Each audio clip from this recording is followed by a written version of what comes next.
Hello there, Board Game Maniacs, and thanks for joining for another Starbound Saturday, where we are going to be playing Aliens: Another Glorious Day in the Corp by Gale Force 9. This game is an awesome game. I played it in the past, but I flubbed the rules up a little bit. So what we're going to do is start a whole new series, and it's going to be every game in the campaign that we can play, we're going to play. And I have every expansion except for the last one, which is the In the Pipe 5x5. Once I get that, I'm going to include it into the gameplay too as well. So just be aware of that. We are going to be using the rule set starting off from December 5th of 2023. Another quick note that I want to talk about is what I did in the past is I did play this game and I did mess the rules up. But the thing is it was the first game right at the box. I was excited, and I kind of got a little bit of feedback about where playing the game and not looking after the rules and that. So it is my bad, I apologize. So that's why it brings me to this series of videos where we're going to try to make the most and get the rules accurate with these up-to-date rules. Now, one thing I do have to mention too as well is in the following video that goes after this one, it is going to be the Advanced Mission 1 new. It's just, I set the game up trying to get a really, really good board, a looking board so that we can play. And I get sucked into the game. I did make a lot of the rules correctly, but there is rules errors in there. So what I decided to do is to take this first game that's going to be after this one and take it for its face value of just entertainment, because it kind of brings you back to Aliens, the second movie into the series, which is awesome. And that's why I'm leaving it on it, just for entertainment purposes, but it's going to bring me to a bug hunt, where I do know that there was issues with the bug hunt rules and so forth in the past, not with me, but just in general with this rule set. So because that's one thing they changed, was they fixed the bug hunt. So we're gonna purposely do a bug hunt after the first game of new, which is the warm-up game, where we're going to be rescuing or possibly capture members of the Marine. I'm kind of giving it away, but yes, spoiler alert. I lose Hudson and Hicks. They get captured and brought back into the warm-up game that we did with Newt. And I did lose a couple of other hero characters that died. Just saying. But anyhow, I hope you'll enjoy that video, and then the bug hunt will be when the new rules will be up to date. So I just want to let everybody know about that, because that's kind of important to know. So again, I just want to express my apologies, my sincere apologies for messing up all the rules before. You know, rules are going to get messed up in almost any gaming situation, but I want to try to move ahead into the new year, 2024, with proper rule set and making the most out of each game with cinematic overlays. I'm going to try a whole bunch of things. So if you have any of these ideas that you want to give me so I can explore to maybe add to the channel for variety, please let me know, because I really be interested into that. For the changes of this game, now there's a couple of changes. So originally the aliens would break down a barricade from a 4, 5, or 6 rolling their alien die, the D6. But now they changed it so it's a 5 or higher. So when the aliens are trying to break down the barricade, they have to roll a 5 or higher to be able to break it down successfully. So that's going to be a big change, I think, anyhow, because it lessens their chances. It makes it a little more difficult for them to just break down the barricades. Another thing too as well is for knockdown characters, in the original rule set, they talked about that if a character is knocked down, it does block line of sight. They eradicated that, so line of sight is no longer blocked by knockdown characters. So just be aware of that. Defense fire is also activated when an alien model starts its turn next to a character. That could be a big game changer, because when on alien's turn, they move up to 6 spaces. And if they move up to 6 spaces and they're adjacent to a character, they're gonna just automatically attack you. And if you roll your defensive die, just say your defense is a 5 and you roll the Marine die and you get a 4, then you successfully dodge out of that, and they can't just go and attack you again. Their turn ends, that's it. So when the next turn starts for the aliens, and they wouldn't move, they would just attack you.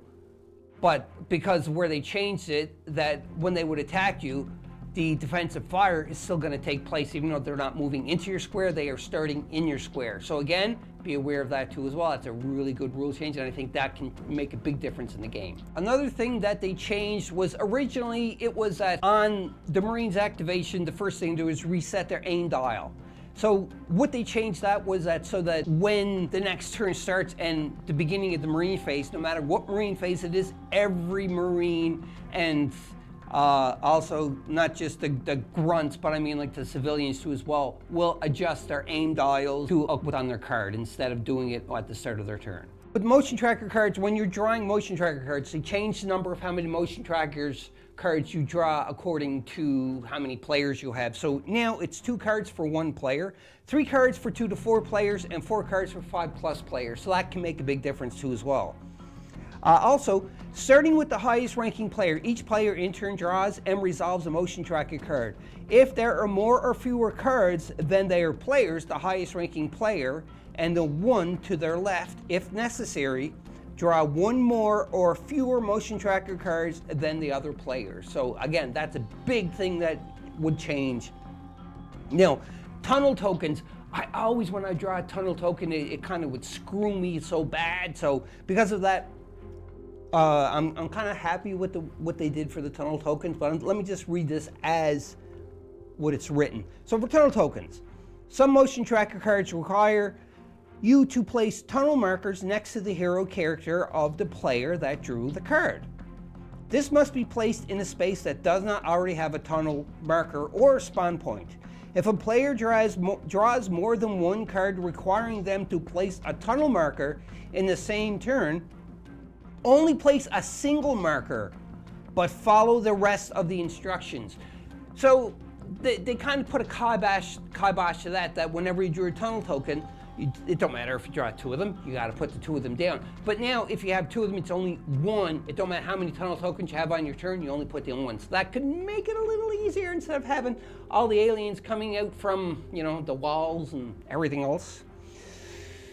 Last thing I want to touch about with the rules clarification between the old one and the new one, not kind of the clarification, but the updates, is it's about the optional alien rules. So originally when you would get a swarm of aliens, which is 2 aliens or more, you would put 1 alien miniature and you'd put one of the alien tokens, such as right here, in focus, great, underneath them. But they do have optional alien rules now, so if you have a whole bunch of alien miniatures and you want to create that claustrophobic feel of them just coming at you, which happens in the first game, the warm-up game, but I'm not going to spoil anything about that.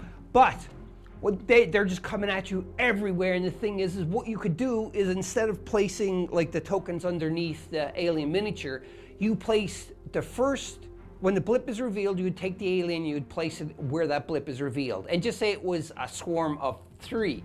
Then adjacent to that miniature, you can put the other alien miniatures. The only thing is you don't put them in front. I would say that you wouldn't want to put them in front because the first one that you place is going to be the one that's going to be in the front, and then you're just going to place them accordingly so you don't have to use the tokens.